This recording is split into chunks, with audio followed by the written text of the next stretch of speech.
Chers amis, la table ronde qui vient de se terminer s'est terminée sur des idées de crise. Crise de la démocratie, bien soulignée par Touraine. Crise de la ville, qu'a bien indiqué Sabah Abou Salam. Crise de civilisation. Crise de la mondialisation techno-économique, crise de l'humanité, dans le sens où M. Hautois nous a bien montré les perspectives qui s'ouvrent, et bien entendu, crise de la pensée, puisque nous essayons justement, par la pensée complexe, de répondre à cette crise. Et nous avons le sentiment que nous vivons une grande transformation, mais cette transformation qui présente des caractères de progrès technique, scientifique, présente en même temps des caractères de régression spirituelle et morale. Nous sommes donc dans une période étrange. Et justement, ce congrès se tient en un temps historique d'incertitude, d'angoisse, de péril, de chance, où les risques d'erreur et d'illusion pour les peuples comme pour les dirigeants peuvent être fatals pour leurs conséquences à la fois personnelles et planétaires, et où la nécessité d'une pensée complexe, apte à saisir les relations entre les divers et multiples processus, apte à détecter les antagonismes et les complémentarités, apte à s'attendre à l'inattendu, apte à scruter le probable et l'improbable, est devenue aujourd'hui à la fois impérieuse et vitale. La majorité des esprits formés par nos systèmes éducatifs qui compartimentent et dispersent les connaissances, les décontextualisent, sont incapables de comprendre non seulement le devenir en cours, mais aussi notre présent. Les angoisses et les perturbations du présent, ainsi que les incertitudes du futur, amènent les esprits à se refermer sur leur identité ethnique, nationale, religieuse, et non à s'ouvrir sur leur identité terrienne commune, en prenant conscience de la communauté de destin de tous les humains, communauté de destin créée par la mondialisation même, laquelle mondialisation la met en péril, et cette communauté appelle une solidarité de terre-patrie qui, au lieu de supprimer les patries, les unirait. La fermeture des esprits favorise les régressions mentales, dont le rejet d'autrui, l'étranger, l'immigrant, le fugitif, régression qui favorise elle-même les délires du fanatisme. Nous devons considérer les conditions complexes qui favorisent, c'est-à-dire qui sont historiques, sociales, psychologiques, cognitives, qui favorisent la formation des fanatismes. Parmi les conditions sociales et psychologiques, il y a des sociétés sans autre perspective qu'immédiate, matérielle, où le vide spirituel suscite des espoirs déments. Parmi les conditions cognitives, il y a la réduction du complexe au simple, du tout à ses éléments. Il y a le manichéisme qui élimine toute ambiguïté, toute ambivalence dans l'absolutisation du bien et du mal. Le mot de terrorisme employé pour dénoncer des agissements tueurs témoigne surtout de notre terreur, sans nullement nous aider à élucider ce qui meut ces auteurs d'attentats. Il est devenu plus impérieux que jamais de comprendre notre humanité, laquelle comporte l'inhumanité en elle-même de façon constitutive. Nous sommes un et double. La raison est un de nos pôles mentaux, l'autre étant la folie. Le mythe est aussi important, aussi bienfaisant et aussi malfaisant que la technique. L'intérêt personnel est souvent contredit dans le don et dans la solidarité. Nous devons comprendre que notre existence est indissociable de celle de la biosphère, que la volonté de conquête de la nature par l'homme fut le délire propre à la civilisation technoscientifique de l'Europe. Nous devons comprendre que notre science, par ailleurs si bienfaisante, a produit toutes les possibilités de destruction de l'humanité et toute possibilité de manipulation. Nous devons comprendre que la technique qui a servi les énergies physiques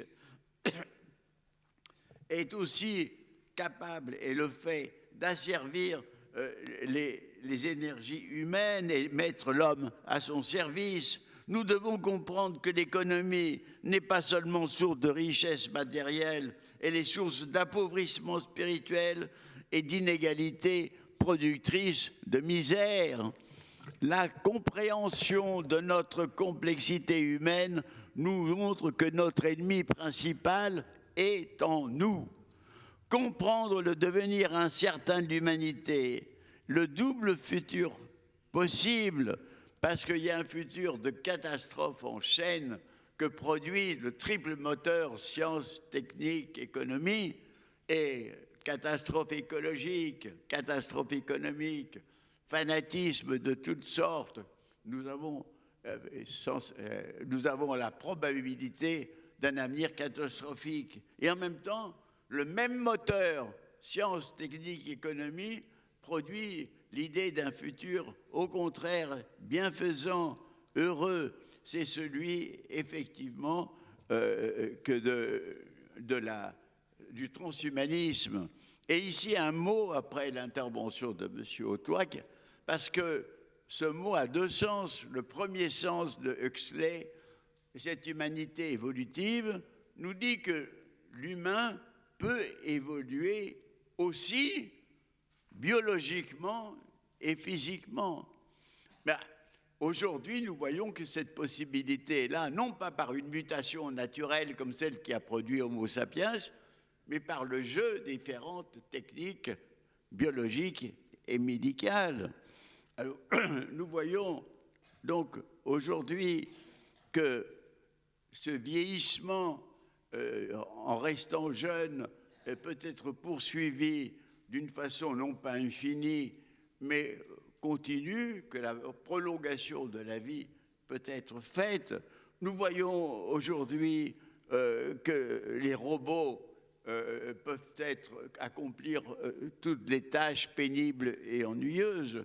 Nous voyons que ce n'est pas seulement les cellules souches, les prothèses diverses, la médecine prédictive qui vient des connaissances de la génétique peuvent effectivement soigner l'être humain. Mais en même temps que ces possibilités, nous avons deux illusions incroyables.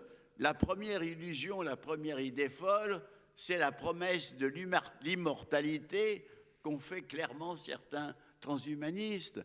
Or, c'est ignorer que l'humanité ne pourra jamais détruire les virus ni les bactéries. C'est ignorer que même que dans un univers de plus en plus technique, les risques de mort par explosion, destruction et de toutes sortes sont présents, sans parler des attentats. Et c'est ignorer aussi que la mort viendra de notre soleil, viendra sur Terre, et que même si un résidu d'humanité réussit dans le futur à immigrer de planète en planète, chaque astre mourra et l'univers, comme l'a dit Eliot, mourra dans un chuchotement. Donc cette idée folle et notre deuxième idée, c'est cette idée que, disons, dans cet univers absolument normalisé, parce que les parents pourront choisir les caractères de leur enfant avant sa naissance par intervention génétique, parce que déjà aujourd'hui, l'idéal de ceux qui sont les promoteurs du transhumanisme, du nouvel transhumanisme, pas celui de Huxley, mais celui d'actuel, ces promoteurs pour eux, rêvent d'une algorithmisation généralisée, c'est-à-dire d'un univers où toute la société et tous les humains sont mécaniquement déterminés, c'est-à-dire où nous deviendrons des machines triviales. Mais je l'ai dit dans ma première intervention, ni l'homme, ni la société, ni même la vie, ni même les vivants, nous ne sommes pas des machines triviales. Aussi, le problème qui était posé des droits des robots, moi je n'exclus pas par des transformations qui transformeraient pas seulement l'intelligence artificielle, mais je dirais même les corps, les organismes de cette intelligence qui leur donneraient des sensibilités. Je n'exclus pas qu'un jour les robots puissent avoir une conscience. C'est Gotthard Gunther, ce philosophe allemand qui, dès les années 1950, a écrit un livre, La conscience des machines, et livre dont la traduction française a été préfacée par moi, qui est très intéressant. Mais enfin, c'est une hypothèse future, mais le problème le plus dangereux, c'est pas tellement que les robots deviennent intelligents et même veuillent nous dominer, comme certaines science-fiction nous l'ont indiqué.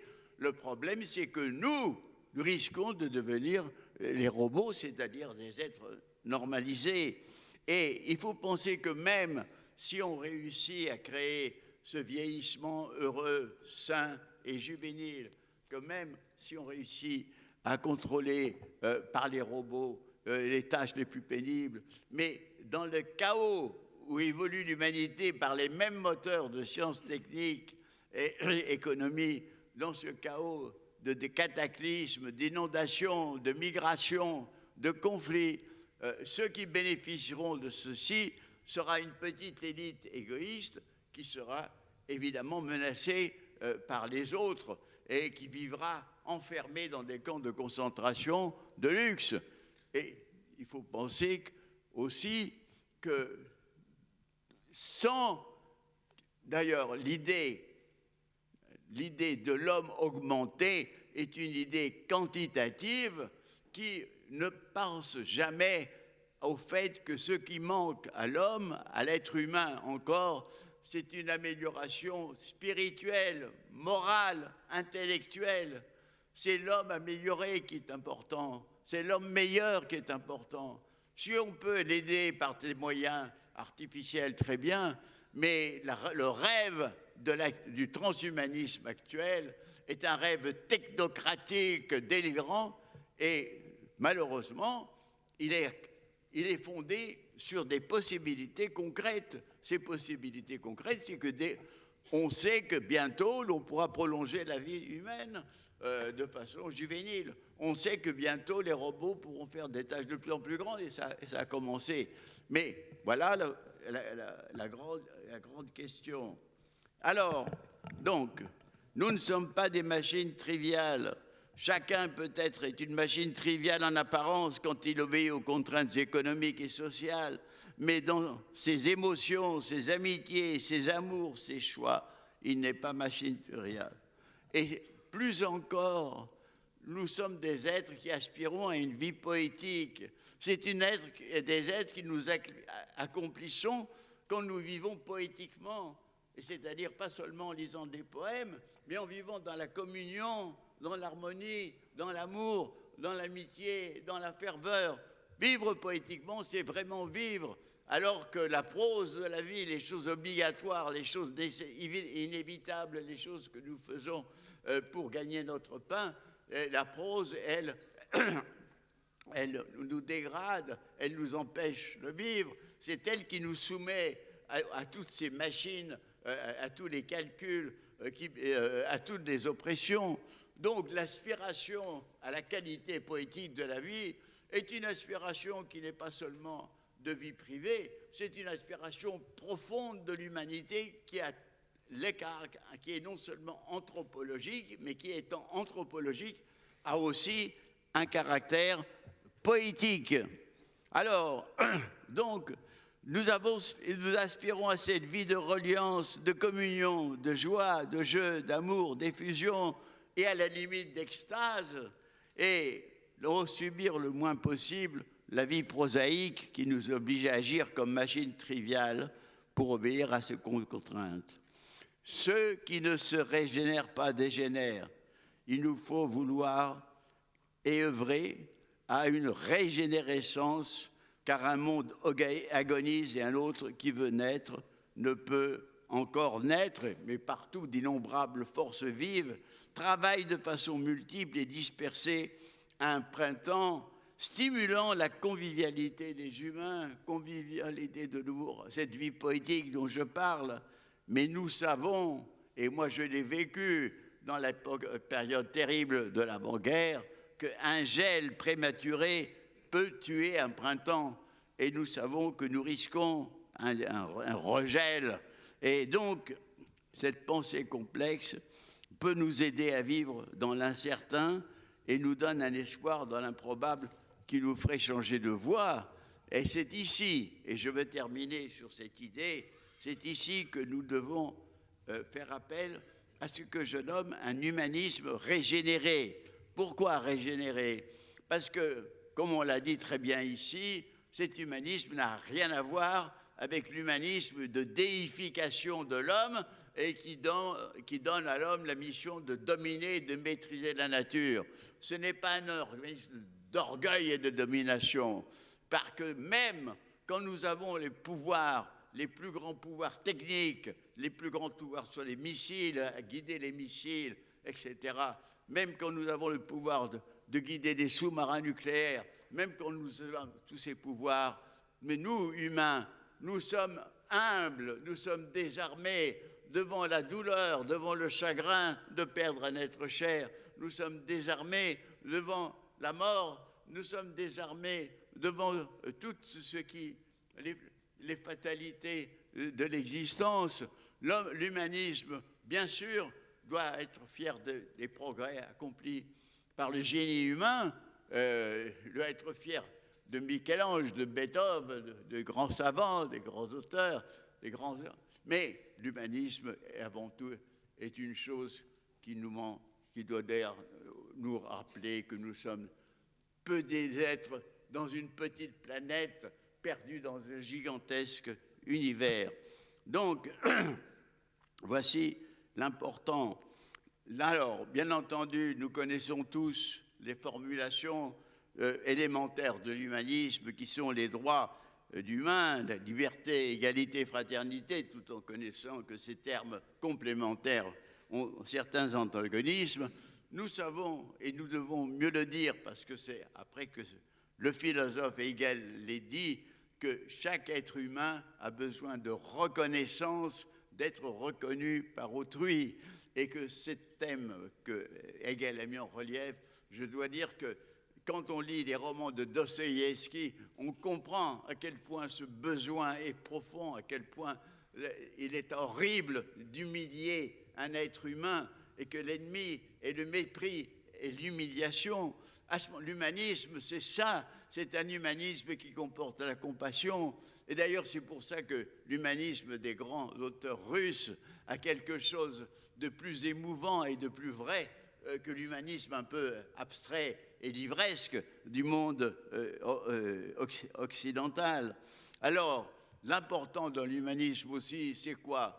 C'est que l'être humain ne peut s'accomplir qu'en affirmant son je, son moi, je, c'est-à-dire en affirmant sa personnalité, en essayant de réaliser ses aspirations, mais ce moi, je, ne peut s'épanouir qu'au sein d'une communauté, à commencer par celle de la famille, celle des amis, celle de la patrie. Si vous avez le je tout seul, c'est l'égoïsme est desséché, et si vous avez le nous qui étouffe le je, à ce moment-là, vous perdez toute autonomie. C'est la rencontre, c'est le je permanent entre le je et le nous. C'est ça que l'humanisme régénéré met en avant. Et alors, d'autre part, ce qu'il nous dit, c'est que au-delà, et je le répète, de l'alternative matérialisme-spiritualisme, c'est la conception poétique de la vie que l'humanisme régénéré met en avant. Et cela étant dit, nous savons aujourd'hui que ce qui n'existait pas encore dans les siècles passés, où personne de l'Occident ne connaissait les Chinois, des Hindous et des Africains. Aujourd'hui, où toute l'humanité se trouve aujourd'hui vivant une communauté de destin, c'est cette communauté de destin planétaire qui est un élément fondamental de l'humanisme régénéré et si on ne prend pas conscience de cette communauté de destin, alors nous allons certainement vers des catastrophes, car les consciences fermées particulières dont j'ai parlé, qui elles-mêmes malheureusement sont provoquées par cette crise mondiale qui, au lieu de nous faire prendre conscience de la communauté de destin, au contraire nous fait peur et nous isole. Si on ne prend pas cette conscience assez rapidement, je crois que nous sommes promis à des catastrophes. Alors, bien entendu, cela signifie la résistance aux diverses barbaries. Nous connaissons d'abord une très vieille barbarie qui monte du fond des âges, des civilisations, des guerres, des dominations, des esclavages. C'est la barbarie du mépris, de la cruauté, de la tuerie, de l'insensibilité, de l'humiliation. C'est cette barbarie, cette vieille barbarie qui s'est déchaînée pendant la Deuxième Guerre mondiale, qui s'est déchaînée à Auschwitz, qui s'est déchaînée à Hiroshima. Cette barbarie-là, elle revient sous de nouvelles formes. Nous devons le voir aujourd'hui. Elle revient sous les formes de ces tueurs qui font des attentats, mais elle revient aussi sous les formes de ces drones qui jettent des bombes indistinctement, tuant une majorité de civils en voulant atteindre une minorité de militaires. Nous avons une barbarie, malheureusement, parce que est barbare celui qui, du haut d'un avion, lance des bombes indistinctement sur une ville civile. Donc nous aussi, nous avons nos propres barbaries, mais je ne veux pas dire qu'en reconnaissant notre barbarie, nous excusons ou nous diminuons la barbarie des autres. Je veux dire qu'en reconnaissant cette barbarie, en luttant contre, ça ne va pas nous cacher la forme spécifique. Mais d'ailleurs, Walter Benjamin l'avait dit, dans toute civilisation, il y a une barbarie, et on peut inverser aussi dans toute barbarie, il y a une sorte de civilisation. Tout ça, évidemment, relève de la complexité. Mais ce que l'on peut dire, c'est que la deuxième barbarie, c'est la barbarie interne, c'est la barbarie glacée, c'est la barbarie qui naît de l'hégémonie du calcul, c'est la barbarie qui naît de l'hégémonie du profit, c'est la barbarie qui naît où la convivialité est détruite par l'anonymat et la solitude. C'est cette barbarie-là qui est favorisée par la volonté d'algorithmiser toutes nos individualités et toute notre société et qui culmine dans une certaine vision justement de l'homme augmenté. Alors, voilà l'humanisme régénéré.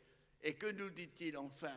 Parce que là, il nous a dit pas mal de choses qui ne se trouvaient pas seulement écrites ou pas présentes uniquement dans la Déclaration des droits humains, mais il nous dit aussi, et je le dis finalement, que ce n'est pas seulement une communauté de destin que nous vivons en tant qu'êtres terriens, fils de la Terre, enfants de la Terre, enfants de l'évolution biologique, enfants d'une évolution historique qui s'est faite sur Terre et grâce justement à un monde biologique qui a pu nous nourrir. Ce n'est pas seulement que nous sommes ces enfants de la Terre et que nous vivons dans...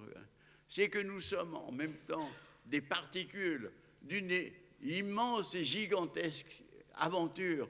Non seulement l'aventure de l'univers est en nous, puisque nous avons en nous les particules des premiers temps de l'univers. Nous avons les molécules nées dans une étoile morte depuis longtemps. Nous avons en nous les cellules primitives de la vie née à 4 milliards d'années. Nous portons toute une histoire, mais nous portons aussi l'aventure incroyable de l'humanité, de cette humanité qui, dans la forêt tropicale du Tchad, s'est soulevée, est devenue bipède, comme l'a montré notre ami Brunet avec la découverte de Toumaï, mutuelle et où ces mains sont devenues, avec le pouce préhensible, capables de saisir les choses, où le jeu entre la tête et les mains a développé quelque chose de nouveau.